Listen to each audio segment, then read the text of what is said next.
The 4-drip was Sarah's lifeline. Drop by drop, the medicine kept her alive. Then the angry woman burst through the door, screaming about her dying husband. Before Sarah could react, the woman grabbed the tube and yanked it from her arm. Blood splattered the white sheets. Before watching full story, comment below from where you watching. Also like and subscribe for more stories. The white walls of room 204 were quiet. Too quiet. Sarah lay in the narrow hospital bed, her thin body barely making a shape under the pale blue blanket. The 4-drip hanging beside her bed made soft dripping sounds. Drop, drop, drop. The clear liquid moved slowly through the plastic tube into her arm. Sarah's eyes were closed, but she was not sleeping. She was thinking about home. About her garden. About the roses she had planted last spring. Were they still blooming? Who was watering them now? The hospital smelled like cleaning products and medicine. Sarah did not like it. She wanted to go home, but the doctor said she had to stay. Her body was too weak. She needed the medicine from the 4-drip to get better. Sarah had been sick for many months. First she felt tired all the time. Then she could not eat. Food made her feel sick. She lost weight. Her family worried about her. They took her to see many doctors. Finally they found out what was wrong. Sarah had cancer. The word scared everyone. Cancer. It sounded so big and frightening. The doctors said they could help her, but it would take time. She would need strong medicine. She would need to stay in the hospital. That was 3 weeks ago. Sarah missed her family. Her husband visited every day after work. Her children came on weekends. But most of the time she was alone with the quiet white walls and the dripping 4. Today felt different. Sarah could not explain why, but something felt wrong. She opened her eyes and looked around the room. Everything looked the same. The chair by the window. The small table with flowers her daughter had brought. The TV hanging on the wall. But still something felt different. Sarah heard footsteps in the hallway. Heavy, fast footsteps. They were coming toward her room. Sarah turned her head to look at the door. The footsteps stopped right outside. The door burst open with a loud bang. A woman rushed into the room. Sarah did not know her. The woman had dark hair that was messy and wild. Her clothes were wrinkled. Her face was red with anger. "Where is he?" the woman shouted. Her voice was loud and scary. "Where is my husband?" Sarah tried to speak, but her voice came out as a whisper. I don't know what you mean." The angry woman looked around the room with wild eyes. She saw the flowers on the table. She saw Sarah's small bag of personal things. She saw the 4-drip. "This should be his room," the woman screamed. "He should be in this bed. Not you." Sarah was confused and frightened. She pressed the call button for the nurse, but the angry woman saw her do it. "Don't call anyone," the woman yelled. She rushed toward Sarah's bed. Sarah tried to move away, but she was too weak. The 4-tube in her arm made it hard to move. The woman grabbed Sarah's arm where the 4-needle was inserted. "My husband is dying," the woman cried. "He needs this bed. He needs this medicine. Why do you get it when he doesn't?" "Please," Sarah whispered. "I don't understand. Let me call the nurse. They can help you find your husband." But the angry woman was not listening. She was crying now, but her face was still full of rage. "It's not fair," she shouted. "You get to live while he dies." Before Sarah could say anything else, the woman grabbed the 4-tube. With one quick angry movement, she yanked it out of Sarah's arm. Pain shot through Sarah's arm like fire. She cried out, a sound of hurt and surprise. Blood began to flow from where the needle had been. It dripped onto the white sheets, making small red circles. "No!" Sarah gasped. The pain was sharp and burning. She held her arm, trying to stop the bleeding. The angry woman stood there holding the 4-tube, breathing hard. For a moment, she seemed surprised by what she had done. The plastic tube dripped medicine onto the floor. Sarah felt dizzy. The room seemed to spin around her. Without the 4 medicine, she felt weaker than before. The blood on her arm continued to flow. "Help!" Sarah called out, but her voice was still weak. "Someone help me." The woman seemed to wake up from her angry dream. She looked at Sarah bleeding in the bed. She looked at the 4-tube in her hand. Her face changed from anger to fear. I didn't mean," the woman started to say. Just then 2 nurses rushed into the room. They had heard Sarah's call for help. When they saw what had happened, they moved quickly. "What's going on here?" asked the first nurse, a kind woman named Maria. She went straight to Sarah and looked at her bleeding arm. The second nurse, a young man named David, saw the angry woman holding the 4-tube. "Ma'am, you need to step away from the patient," he said in a firm voice. The angry woman backed toward the wall. My husband, she said, and her voice was shaking now. My husband is dying and she gets to live. It's not fair. Maria was pressing a clean cloth against Sarah's arm to stop the bleeding. David, call security, she said quietly. And get Dr. Chin up here right away. David reached for the phone on the wall. As he did, the angry woman suddenly seemed to realize what trouble she was in. She dropped the 4-tube and ran toward the door. Stop. David called after her, but she was already in the hallway. They could hear her running down the hall, her footsteps echoing off the walls. Then they heard shouting. Security guards had caught her. Let me go, the woman screamed from the hallway. My husband is dying. My husband needs help. Maria continued to work on Sarah's arm. The bleeding was slowing down, but Sarah looked very pale. How do you feel, honey? Maria asked gently. Scared, Sarah whispered. And weak, very weak. I know, Maria said. But you're going to be okay. We'll get a new 4 started right away.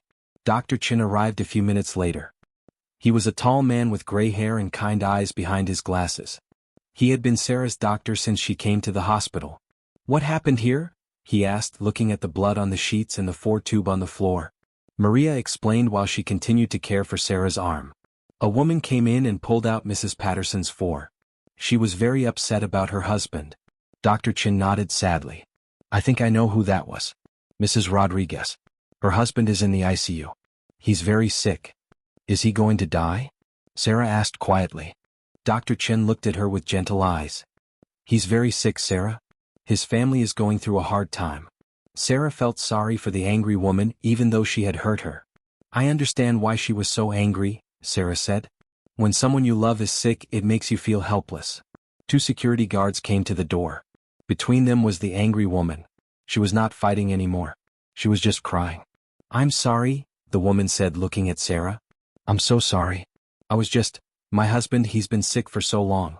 When I saw you had this nice room and the medicine, I got so angry. It's not your fault. I'm sorry I hurt you. Sarah looked at the woman with understanding in her eyes. What's your name? She asked. Carmen, the woman replied. Carmen Rodriguez. Carmen, I'm Sarah. I know you're scared about your husband. I'm scared too. Being sick is frightening. Carmen nodded, tears running down her face.